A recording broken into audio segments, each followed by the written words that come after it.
Good afternoon, students. So, in today's class, we discussed how to write 8051 assembly level language to assembly level program to for BCD down counter, right? And we have written in the last class we have written the BCD up counter, hexadecimal up counter, and hexadecimal down counter, right? So in today's class we have already discussed how the BCD down counter program is written in 8051, right? So again in this video I am doing the same thing, that is we are writing again the BCD down counter program in 8051 microcontroller, and this time I have improved my way of teaching here. I have done my own PPTs, right? So here I have explained with the help of a diagram with the algorithm, right? So with the first I'll explain the algorithm, and second I am going to discuss about the algorithm of generating a delay, and finally I am going to discuss the 8051 microcontroller program, right? So welcome back again. So in this video I am again going to teach you how to write a program for BCD down counter, right? So moving to the next slide. Moving to the next slide. Uh,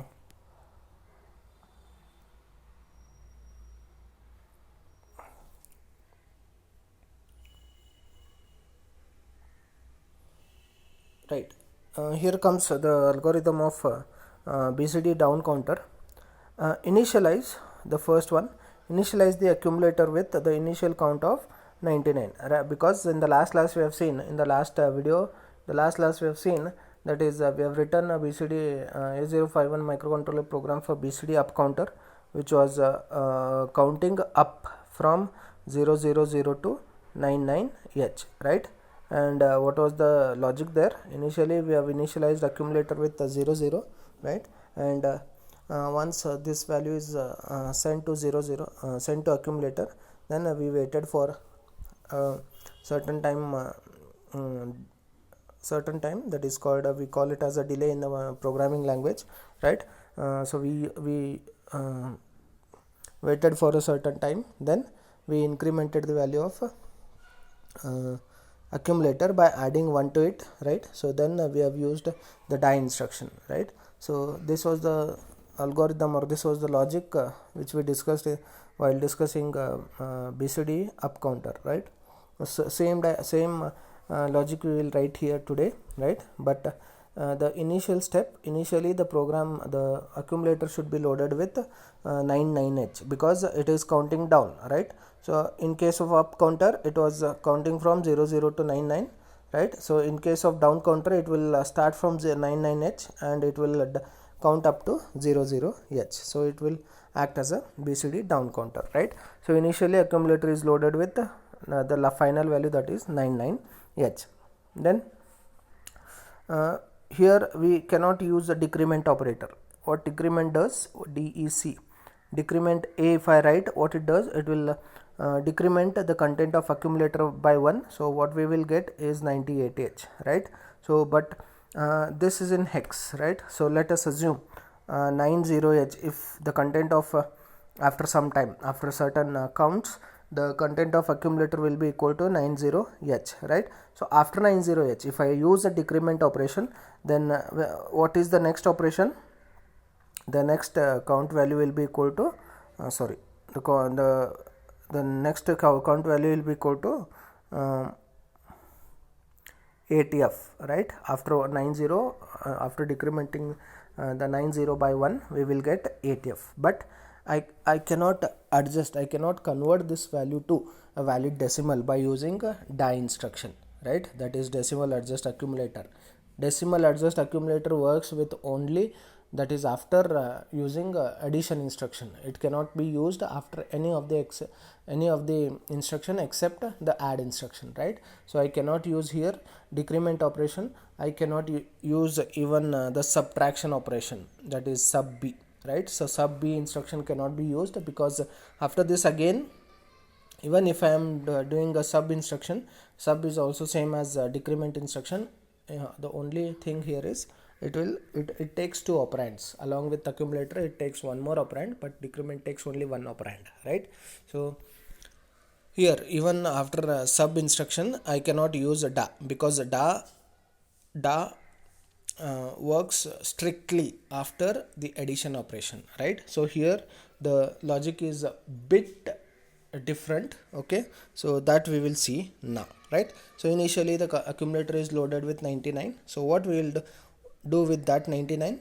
Second bullet you can see, add 99h to the content of accumulator. Initially the content of accumulator is 99. To that content again we are going to add 99h using immediate addressing mode. So if I add 99 with itself, or the content of accumulator, what we will get if I'll add it in decimal? So what we will get, let us see. 9 plus 9 is 18. So we are doing addition operation. 9 plus 9 is 18. 9 plus 9 is 18 plus now 1 is 19. So here we are going to discard this final carry. So what will be the next value of the count? It will be equal to 98. So before 99 we have a count value as 98. That means the 99 count value has decremented by 1, right? So I hope you understood how we are achieving by using addition instruction. You can see here, right? So I can use decrement, I can use but subtraction instruction, but the values cannot be converted to a valid integer or valid BCD using da, right? So I cannot use decrement and subtraction instruction, right? So those instructions cannot be supported for the particular da, decimal adjust accumulator, right? So decimal adjust accumulator can support only the addition instruction, right? Next, so we'll take the same example in binary. I have done the same thing here, right? So I have added a was containing 99 and 99 is an immediate constant value here. When I add both, what we will get, you can see the values are not properly aligned, right? So here after adding these two, what we will get in binary as 3 and this is 2. So what is the result? 3 to h. But here you can observe two things. The final carry is generated, right? So even the after adding these two bits, the third bit, right? So this is 0, this is 1, 2, 3. Third bits, right? If I add the third bits of A and the third bit of 99, both are high. So when I add both third bits of A and 99, what we will get is the carry which is generated, which is propagating from third bit to fourth bit. So that carry is called as auxiliary carry, right? So here carry is high as well as the auxiliary carry is also high, right? And so after this addition, both carry and auxiliary carry both are getting generated, right? So moving to the next point, use decimal adjust accumulator. So how da works, it will check the content of accumulator. What is the content of accumulator? Here it is 32, right? So here you can observe none of the nibble is greater than 9, but auxiliary carry as well as the carry is generated. That means the lower nibble as well as the higher nibble both are greater than 9, right? So auxiliary carry is generated. That means 1 2, actually this is 2, right? This is 2 and there is auxiliary carry. That means 1 2 means in a hex it is equal to 18, by 18 is greater than 9. So what happens here, what da does, the result is taken, that is 3 and 2. 3 2 are taken, right? Since auxiliary carry is generated, that means lower nibble is greater than 9, so it will add 6 to lower nibble, right? So when it adds 6 to lower nibble, what it will get? 0, sorry, there is no carry here. 1 plus 1 is 0. I am adding here, okay? So 1 plus 1 is 0, there is a carry. 1 plus 0 plus 1 is 1, 1 plus 1 is 0, there is a carry, and this is 1. So this is what? 8. In hex it is 8, right? And here since carry is also generated, means 1 3, 1 3 means in hex it is equal to 19, sorry, in decimal it is equal to 19. So 19 is greater than 9, so da will add 6 to higher nibble as well, right? So 1 plus 0 is 1, 1 plus 1 is 0 with a carry, and 0 with a carry, and 1. So this is 9 and this is 8. So you can observe here da has converted 32H, which was not a valid, it was a valid BCD, but the result was not what the user was expecting. After 99, after 99 the user was expecting 98, after 99 user was expecting 98, right? So the result was wrong. Even though it is a valid BCD, the result was wrong. It was showing 32H, right? So to convert that into a valid or the correct result, we have to use a da, right? So when I used da, so a result has automatically adjusted to 98H, right? So now once once the value is converted using a da, so the converted value will be there in the accumulator. Now the accumulator content is 98H, because the size of accumulator is 8-bit, right? It can hold only 8-bit value, that is 98. It will not hold the carry which is generated, right? So it will hold only 98, right? So now this value has to be sent to port 1, right? So if I want to display that value on the port 1, right? So in the next class I will show you how. I'll also include the video of that program. The result of this particular program I am going to include at the end of the PPT, right? So not today's PPT, right? So in next class I'll include it. That means in tomorrow's class I'll go to the college, I'll do it in Microvision software. Then I'll show you actually how the P1 works, right? Or how the content of the P1 will be displayed on port 1, right? So that is the fifth bullet, that is send the algorithm. The fifth step of algorithm, right? That is send the result to port 1, right? So once this value is displayed on the port 1, then we need to wait for some time. For that I have to call a delay, right? So sixth step, call the delay and repeat the procedure by jumping to bullet 2, right? So that calling of program I will explain in the next slide. So I hope you have understood this slide clearly, right? So moving to the next slide. Here I have explained this is the algorithm for generating a delay, right? So here I have taken 3 registers, R1, R2 and R3. All are initialized with FF, right? So then I start decrementing one of the register, right? And check whether it has reached a 0 or no. If it has reached a 0, then I will decrement the second register. If the second register, again I'll check the second register if it has reached a 0 or no. If it has reached a 0, then I'll decrement the first register. You can see here, right? So there are 3 registers, R1, R2, R3.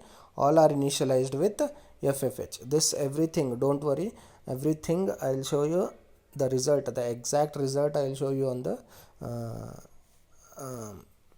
software, right? How it works, right? So and what happens to the delay when I make changes in this values, right? FFH, if I load it with 0 FH, what happens to delay? That everything I will discuss in the next class once I execute this code onto Microvision software, right? Next, value of R3 will be decremented by 1, right? So how it will be? It will be like this, right? So first initialize R1, next initialize R2, next initialize R3. All are initialized with FF. Then first goes on decrementing R3 by 1 and check whether it has reached a 0 or no. If R3 has not reached 0, then keep it on decrementing, right?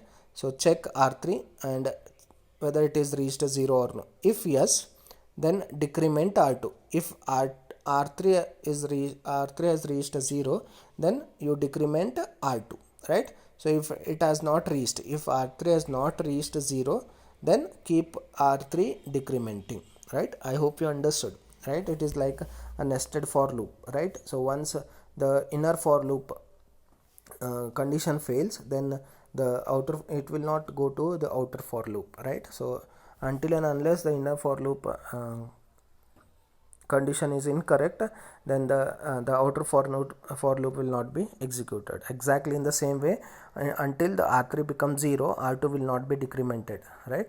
So when R3 becomes 0, R2 becomes 0. Until R2 becomes 0, R1 will not be decremented, right? So in the same way, initially first we will decrement R3. If R3 has reached 0, then we will decrement R2. Then we will check R2. If R2 has reached 0, then we will decrement R1, right? So in this manner, we are going to encounter a certain delay after displaying count value on port 1.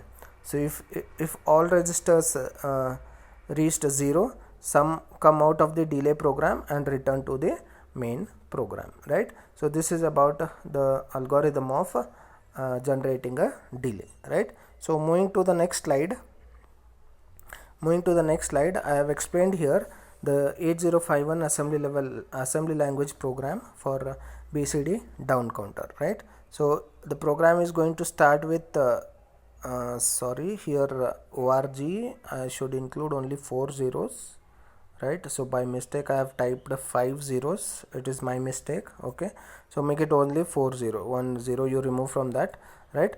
Then we will stick to the algorithm. First, the accumulator has to be initialized with 99, right? That is done using immediate addressing mode. Then add 99H to A, right? So when I add 99H to A, so what we will get? We will get, if I use a hexadecimal, operation, then 9 plus 9 in decimal is 18. 18 if I convert in hexadecimal, it is equal to 1 2, right? So again 9 plus 9 plus 1 is 19. 19 if I convert into hexadecimal, we will get 3, right? So we are going to discard this carry. So 32 is H is the result after adding 99H and 99H, right? Then 32 is a valid BCD, but it is not a correct result. Actually the programmer wants 98H as the correct result. So what he does, he will use a DA, right? So add A comma 99H, then use DA, right? So what DA does, thus 32 will be converted to 98H. It will be converted to 98H by adding 6 to lower nibble as well as the higher nibble, right? So once it is converted to valid BCD, then that valid BCD will be displayed on port 1, the fifth instruction you can say. That is move P1 comma A. That is the content of accumulator is copied onto port 1. So once the value is displayed on the port 1, we are going to call a delay, right? So when a delay is called, the control will jump from the main program. This is called the main program. And this is called the subroutine for delay, right? So once a call delay is executed, the delay program, the control will jump from main program to the sub program, that is subroutine of the delay, right? So what we are doing here, initially in starting 3 instructions, we are initializing R1, R2 and R3, right? So then we are going to decrement R3, right? So and check if it is 0 or no. If it is not 0, then goes on decrementing. It is pointing to the label H1. H1 is pointing to the same instruction, that is D, J and Z, right? So here R3 gets decremented until it reaches 0. Once R3 reaches 0, then the condition fails. This condition fails, then it will go to the next instruction, that is D, J and Z R2, right? So it will decrement R2 by 1. Again it will jump to the label H2. What happens in H2 label? Again R3 will be loaded with FFH, right? I'll show you in the college, right? In the lab I'll show you this program, right? If I omit one of the register, right? Here I have used 3 registers. If I omit one of the registers, then what happens to the delay program, what happens to the time between the two count values, that everything I'll show you, right? So go on decrementing each of the register, and depending on the condition you make a you label to the particular instruction, right? So once all the values, all registers will become 0, then it will execute the last instruction written in the subroutine, which is ret, that is return. It will, the control will, when this return instruction is executed, the control will return back to the main program, and the instruction written after a call delay will be executed. Here the instruction written after a call delay will be equal to sjump, right? And it is pointing to the label up is pointing to add A99. Again, the previous value of A is taken. In this case it was 98. After decrementing 1, right, again to this 99 is added, right? So 9 plus 8 in, again if I'll add it in hex, 9 plus 8 is 17 in decimal. 9 plus 8 is 17 in decimal. If I convert that into hex, then we will get 1 1. Again 9 plus 1 is 19. If I convert that into hex, we will get 1 3, right? So but here carry we are going to discard. So carry is generated, auxiliary carry, both are generated. That means this is not a valid. But here the DA has to be used. DA will add 6 to both the nibbles. Then what we will get? If I add, what we will get? 6 plus 1 is 7. 9 6 plus 3 is 9. So what we will get is 97, right? So 97 is the valid count value which was the programmer was expecting after 98, right? So I hope the program is clear to you people, right? So if not, so please go through this video again. Please try to understand those algorithms first, then you check out the value, you verify yourself with a certain value. Take any one random value of accumulator, then you add 99 to it and check whether the result you are getting after addition is correct or no. Even though it is a valid BCD, the result may not be correct, right? So what has to be done to make that result correct, right? So the DA will take care of that everything, right? So it will add 6, depending on the carry or it will add 6 to either lower nibble or higher nibble, depending on the auxiliary carry and the carry generated respectively, right? So in the next class I'll show you, with the help of software, I'll type the code, right, and I'll make a video of that, right? So typing of code will not be made on video, right? So what I'll do, I'll type the code, then I'll run the code, and I'll show you the result. I'll show you the value of value displayed on the port 1, right? And I'll make changes in the delay. Then what happens to the values, what happens to the period, what happens to the time in between two values, that I'll show. Okay, thank you.